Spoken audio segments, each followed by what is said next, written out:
Okay, hello again, guys. Today we have got a subject not provided by anyone but myself. Okay, so today I think I mentioned this already in the Instagram video. So if you haven't seen that, then this may be the first time you're seeing this. But yeah, we're going to talk about core today. Mainly its importance. We're going to show you ways in which you can activate it. How it changes your workout, so what your body position looks like during that workout. And did I mention the importance? The importance of core stability. Are we going to call it stability? Is the core meant to be stable? I think core the strength, core. We're just going to say core for now. Okay. But core stability is, I guess, an area of the topic that we're going to hopefully expand in. And I think this is why these chats are really good, aren't they? Because you're going to dive straight in, and core stability is thrown around way too much, in my opinion. A core doesn't need to be stable. It needs to be reactable, responsive, strong, sturdy, absolutely. But at some points, if you're in the gym and you're doing a squat or a kettlebell swing, that core needs to be reactive. Yeah. And I think when it comes to it being reactive, it's more about knowing how to first activate it, right? And people at first, they think, and this is what we tend to find with a lot of like exercise form, positioning, is like when you first teach someone a new movement, they're consistently thinking about everything that's going on, all the different variables, and they often doesn't look as smooth, doesn't look as good. And that's just literally your brain kind of adjusting and setting itself, and then it almost becomes autonomous. On a very basic level, it's like learning to walk, isn't it? Literally. How many times as a real baby, that's good. You're like, as a baby, we're learning those movement patterns to literally put one foot in front of the other. When it comes to something even more complicated, like a deadlift or a squat or any kind of movement pattern, controlling your core, which we're going to be talking about.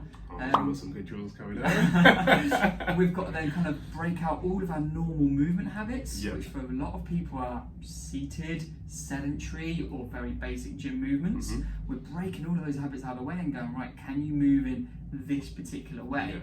Kind of growing and developing those nervous signals to get stronger movement. Okay, so when we talk about core, let's be real specific in what we're talking about. A lot of people think it's just your six-pack, which is also your rectus abdominis, whatever that is. But it's a word that I can never pronounce. Abdominis. I thought it was, excellent. Abdominis. All right, listen, learn something new every day. I've learned it. Okay, but people just tend to think that your core is your six-pack. Yep. They're wrong.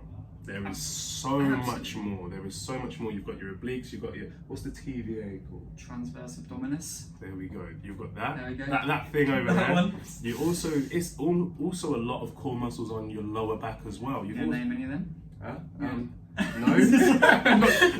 just rolled out of bed. What's he trying to do to me? You're trying to expose me. We both look like we've rolled out of bed actually, don't we? Is the erector spinae in there? So yeah, we've got, basically erector spinae is... Spinae.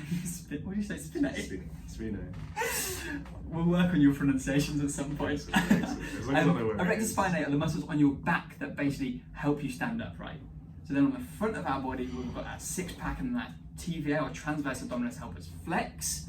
We've got our obliques and our muscles in the lower back called quadratus lumborum. And what we have internal and external obliques. Internal and external obliques, diaphragm, all of these. Yeah, that helps you breathe, I know about that.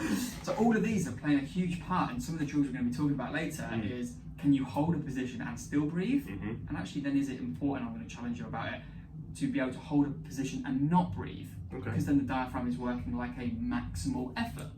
There's certain positions and certain phases of a lift in which holding your breath would keep you at your strongest. Absolutely. Because it is that internal pressure. Like I said, you've got to think about the core like a big elastic band around you almost. It's really, was it elastic? It's like a big tight band, isn't it? This is where I feel like it's so, like, we don't want to fall into the hole of what a lot of people are trying to describe it as. Okay. I want to go as simply as this.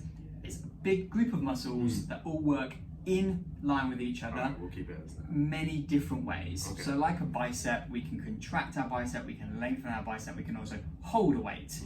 Our core muscles do exactly the same, but if we're just working our six-pack, we're missing out on so much. And I think that's kind of what we're at, is what you're going at is it's all the way around, but realistically, they do so much. You've got side flexion, rotation. So it's not just it's a hula hoop in terms of the complex of it, right? Is that fair to say? I like that. Because it goes all around your Yeah, body, yeah.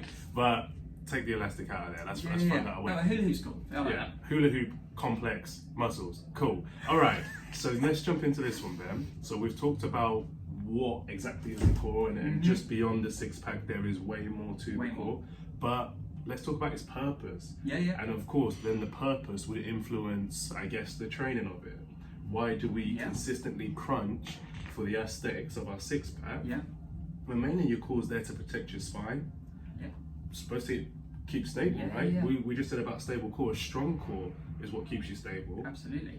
So it's creating that tension, kind of connecting ribs and hips, and through as many movements as you can. So if you can think that your core stability, core training, strength training is going to be a combination of all of those things, can you therefore get strong without doing ab exercises or core exercises?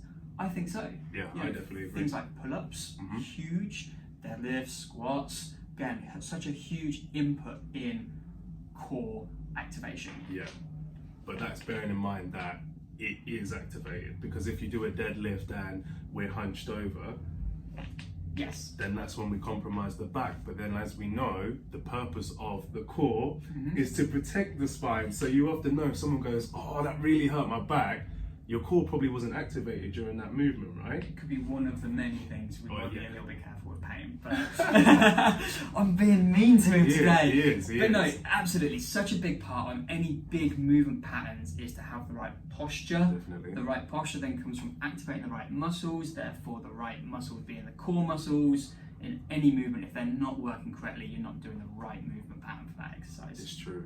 I just had a quick idea as well.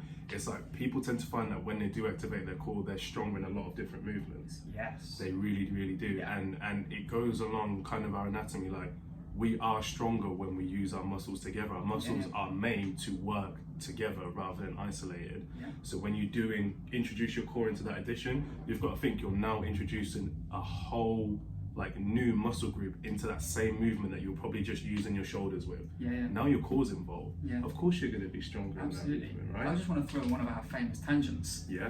It's still kind of core based, of course. So I was looking at a video on a Olympic weightlifter and how he was hitting his kind of plateau in terms of a snatch. So that's all the way over your head. And he wasn't able to break this plateau in terms of his strength. He then introduced... Is it that? The Chinese guy? Yeah. Exactly that. So he introduced we'll these. try that. We're going to try that. He introduced some core exercises and then hit a PB. Yeah, that's excellent. Is that a tangent? That's not It's not tangent. It shows the importance of, even at the top level, Yeah. adding and adapting core exercises is so important. So if you're just starting out in the gym and you're finding you're getting back pain, hip pain, knee pain, from my perspective as a therapist, it's so important to be activating your core. I do think a lot of therapists are quite guilty in going, your core's weak and that's the issues of everything you've got. Yeah. But actually, a lot of people just don't train their core properly. It's true. And if we are talking about the training of your core, something that I advocate personally, because I went through and trained my core quite well, was stability. It was exercises that really called on me to use my stability. Of course, I built up to that. So once I did a plank, I tried a one-arm plank.